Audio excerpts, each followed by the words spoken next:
एक 21 साल की जवान लड़की खाना बनाती है और अपने पिताजी को खिलाती है, और खिलाने के बाद पिताजी के ही कमरे में जाके उनके बिस्तर पे जाके सो जाती है। तो खाना खाने के बाद पिताजी जब अपने बिस्तर पे जाते हैं तो देखते हैं उनकी बड़ी बेटी पूजा उनके बिस्तर पे लेटी हुई है। तो वो जगाते हैं अपनी बेटी को, बोलते हैं बेटी क्या बात है। बेटी बोलती है मैं बहुत डरी हुई सी हूँ पापा, और मुझे बुखार है और मेरी तबीयत भी ठीक नहीं है, मैं आपके पास ही सोना चाहती हूँ। तो बोलते हैं पापा ठीक है सो जाओ। जैसे धीरे धीरे रात आगे बढ़ती है तो जो लड़की होती है अपने पिता को स्पर्श करना शुरू कर देती है।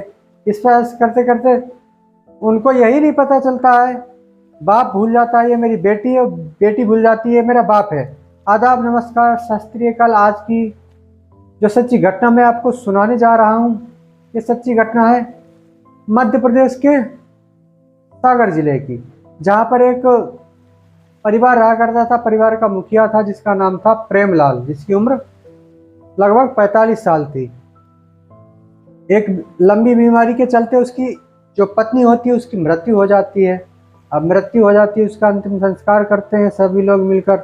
उसके बाद जो प्रेमलाल होता है उसके 3 बच्चे होते हैं, 2 लड़कियां होती हैं और 1 लड़का होता है। सबसे बड़ी बेटी पूजा होती है और उससे छोटी होती है 15 साल की, उससे छोटा लड़का 7 साल का होता है। 2 लड़की और 1 लड़का होता है। पूजा थी, ग्रेजुएशन की पढ़ाई कर रही थी, सब कुछ ठीक ठाक चल रहा था। तो जो प्रेमलाल था सोचता है कि अब बच्चे भी थोड़े छोटे हैं और इनकी जो सेवा करने वाला जो होना चाहिए, अब इनको भी सेवा की ज़रूरत है और इनका पालन पोषण भी करने वाला कोई नहीं है। और एक दिन पड़ोसी से बात कर रहे थे अपनी शादी के विषय में प्रेमलाल। तो जो उनकी बड़ी बेटी पूजा होती है वो ये बात सुन लेती है, और सुनने के बाद उसके माइंड में बहुत सारे सवाल उमड़ रहे थे।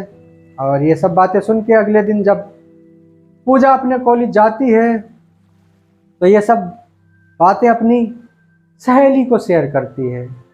तो सहेली पूरी बात को गंभीरता से सुनती है और बोलती है कि मैं तुमको एक तरीका बताऊंगी, तुम्हारे पापा शादी करना चाहते हैं और तुम ऐसा करो अपने पापा के साथ ही हम बिस्तर क्यों ना हो जाओ। और तुम्हारे पापा जो हैं उनकी शारीरिक भूख नहीं मिट रही है, तो इसी वजह से वो तुम्हारी दूसरी माँ लेकर आना चाहते हैं, और तुम उनके साथ हम बिस्तर हो जाओ तो तुम्हारी दूसरी माँ भी नहीं आएंगी, उनका भी काम चल जाएगा। तो ऐसा बोलती है सहेली। सहेली बोलती है, अब ये जो बात थी सहेली की पूजा के मन में पूरे तरीके से बैठ चुकी थी। अब पूजा थी, अगले दिन जब पूजा शाम को घर आती है अपने कॉलेज से तो खाना आना बनाती है, सबको खिलाती है और पिताजी को भी खिलाती है। खिलाने के बाद पिताजी के कमरे में जाके उनके बिस्तर पे सो जाती है। पिताजी खाना खाने के बाद जब अपने बिस्तर पे जाते हैं तो देखते हैं कि उनकी बेटी उनके बिस्तर पे सोई हुई है। तो उसको जगाते हैं, बेटी क्या हुआ, क्या तबीयत नहीं ठीक है। बेटी बोलती हाँ तबीयत नहीं ठीक है और थोड़ा सा डर लग रहा है पापा, आज मैं आपके पास सोऊंगी। पापा बोलते हैं कोई बात नहीं बेटा सो जाओ, कोई दिक्कत नहीं। जैसे जैसे रात जो होती है आगे बढ़ती है वैसे वैसे जो लड़की होती है अपने पिता को स्पर्श करना शुरू कर देती है। स्पर्श करते करते उसको यही पता नहीं चलता कि ये मेरे बाप है और बाप को ये पता नहीं चलता कि ये मेरी बेटी है। तो दोनों के बीच में शारीरिक संबंध बनना शुरू हो जाता है। अब शारीरिक संबंध हर दिन बनता रहता है।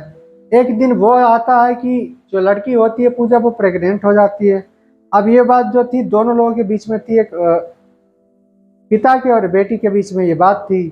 तो दोनों फैसला ले लेते हैं कि इसका एबॉर्शन गर्भधारण करवा दिया जाए।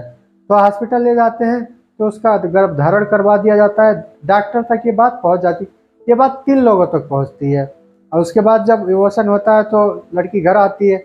अब ये जो बात थी चारों तरफ, चारों इलाका में आग की तरह फैल जाती है कि बाप बेटी में ये क्या रिश्ता चल रहा है, ये कैसे प्रेग्नेंट हो गई। सबको इस बात की जब भनक लगती है तो सोशल मीडिया और सब लोग आना शुरू हो जाते हैं और जब लड़की को ये भनक लगती है कि ये बात सबको पता लग गई है, तो वो अपने बाप की इज्जत को बचाने के लिए सुसाइड करने की सोचती है, और वो सुसाइड कर भी लेती है और फांसी लगा लेती है। फांसी लगाने के बाद जो पड़ोसी होते हैं वो देखते हैं कि लड़की मर चुकी है, वो पुलिस को फ़ोन करते हैं। पुलिस को फ़ोन करने के बाद पुलिस डेड बॉडी को हिरासत में लेती है और पोस्टमार्टम के लिए भेज देती है। और जो बयान करते हैं पुलिस वालों के सामने पड़ोसी, बोलते हैं कि इसके पिता से ही इसका अवैध संबंध था, तो पिता को हिरासत में लिया जाता है और जेल के पीछे भेज दिया जाता है। और क्या दोस्तों, जो रिश्ते होते हैं इनको शर्मसार किया जा सकता है। बाप बेटी का इतना पवित्र रिश्ता होता है, इन दोनों ने अपनी शारीरिक भूख मिटाने के लिए बहुत गंदा कदम उठा दिया। ऐसा किसी को भी नहीं करना चाहिए। क्या दोस्तों इन लोगों ने सही किया या गलत, कमेंट करके आप मुझे ज़रूर बताइएगा। और स्टोरी अच्छी लगी तो चैनल को सब्सक्राइब और वीडियो को लाइक ज़रूर करें। कहानी को सुनाने का उद्देश्य किसी को परेशान करना नहीं है, किसी की भावना को आहत पहुंचाना नहीं है, बस इतना ही उद्देश्य है कि आप लोग जागरूक रहिएगा और जो हमारे समाज में क्राइम हो रहे हैं उनको ख़त्म किया जा सके, और लोगों तक ज़्यादा से ज़्यादा वीडियो शेयर करना ताकि लोग जागरूक हैं। आज की कहानी यहीं पे ख़त्म करते हैं, मिलते हैं एक नई कहानी में। जब तक के लिए जय हिंद, वंदे मातरम।